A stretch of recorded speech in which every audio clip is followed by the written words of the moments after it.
The Boston Celtics are starting to look terrifying again, and it all comes down to one reason: Jayson Tatum and Jaylen Brown being back in sync. Because when Tatum and Brown are both healthy and locked in, this isn't just a good team, this is a nightmare matchup for anybody in the league, with two elite 3-level scorers, physical switchable wings, two players who can take over a game at any moment, and now they're doing it by committee. The spacing looks cleaner, the ball movement is sharper, and the defense has that edge back, and suddenly the Celtics don't just look like contenders, they look like a team nobody wants to see in a 7-game series. Shoot your shot on PrizePicks and get $50 instantly in lineups when you play your first $5. That's right, PrizePicks is now giving you $50 in lineups when you sign up and play your first $5. PrizePicks makes every dunk, every pass, every board that much more exciting, so don't miss out on this chance to get started on America's #1 app for sports pick. Especially with the All-Star break coming up, they do a ton of cool promos and stuff like that. You can create lineups for the dunk contest, the 3-point contest, even the All-Star game itself, and then the second half of the NBA season, there's a ton of big-time games coming up. You can also have a chance to use the new cash out feature, so if your player gets off to a hot start, you can cash out your lineup. And the best part is PrizePicks is available in all 50 states. Download the PrizePicks app today and use code CLNS to get $50 in lineups after you play your first $5 lineup. That's right, code CLNS to get $50 in lineups after you play your first $5 lineup. PrizePicks, it's good to be right. Up abusing bigs and drop coverage, like right here where Porzingis is just dropping all the way back. He's just going to pull up over the top and knock it down. Kate is going to get into this early pick and roll, and Porzingis is almost below the free throw arc when Tatum pulls up and knocks this down. Then they throw the flare to him off of the Kata screen, a little ball fake into a 3-ball. Versus the Warriors, he had 24 points and 10 rebounds with 2 assists and a steal in 30 minutes. It looked, like I said, like vintage Tatum, like he is back, and yet he's just 10 months from tearing his Achilles, which is insane. Here they run the little Spain action with Garza setting the screen, and then Hauser's going to set a back screen and pop. The Warriors have this scouted out, so they cheated, but Tatum just takes well advantage of them cheating that and just gets right to the rim. Draymond tries to come over at the last second, doesn't work out, finishes the layup, and then here he's just back to abusing bigs in the drop coverage with the in and out bucket, and then Porzingis plays too far up, so Tatum uses his advantage. Being 6'8", he's still able to get to the rim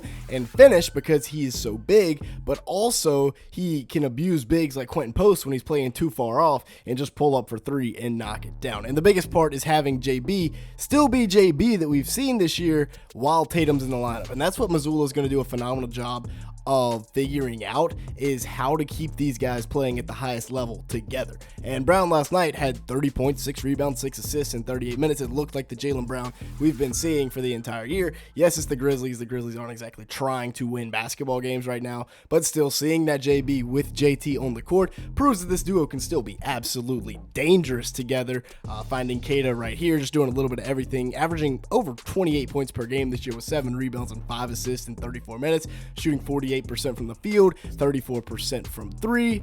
The dude has been phenomenal. He's legitimately in MVP conversations.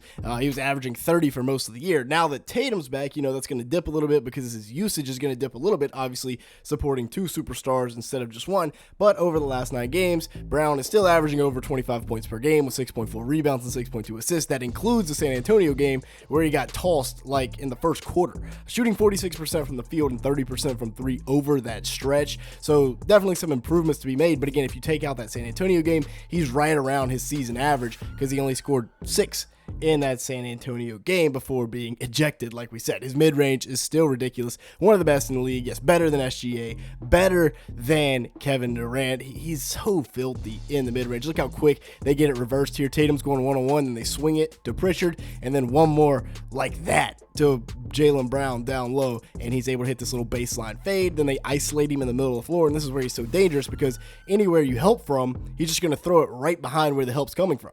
Then if you don't help, he's going to cook whoever he's guarding. Like Cam Spencer just gets right to the rim, finishing with that right hand, a thing of beauty. And then right here, just getting to the rim one more time, spin fadeaway. It's beautiful. If you made it this far in the video, hit the like button, leave me a comment down below, and hit that subscribe button if you are enjoying it at any point.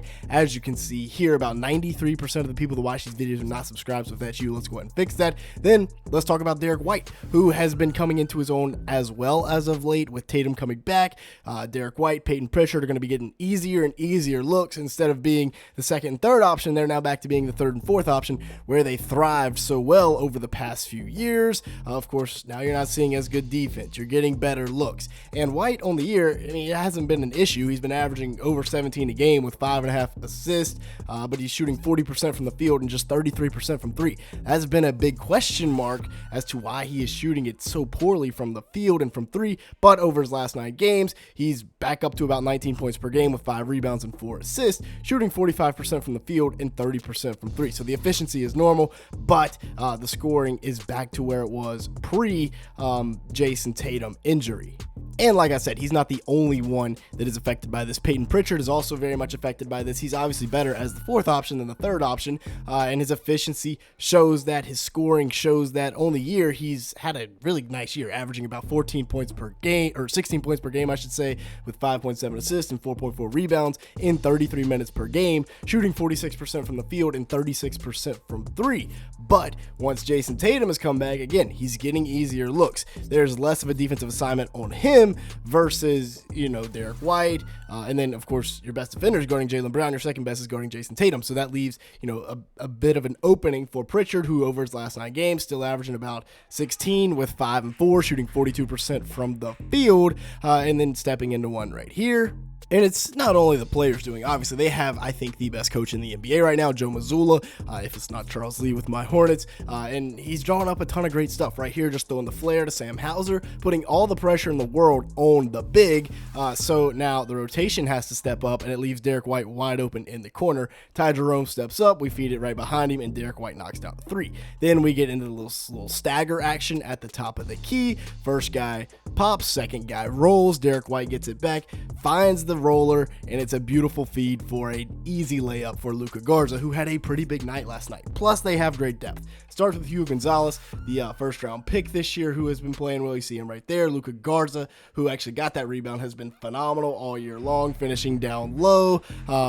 Both he and Keita have taken full advantage of the injury to Nikola Vucevic, and having that third big in Garza is very impactful for a team. Just when it comes to depth, if injuries hit, you still got that third guy you can rely on. As for Neemias Queta, here he is with the offensive rebound, finishing things up down low, and then just finding the open area, nice hands, and finishing with the reverse layup, using the rim as a shield. Here's the true Hugo Gonzalez clip that I meant to show earlier with the big-time dunk in transition, and then just finding him open right here for the wide open three ball. If he starts knocking down threes, then look out. You also have Baylor Shireman, just a plethora of wings, plethora of guards, and now you get Tatum back to add on to this depth.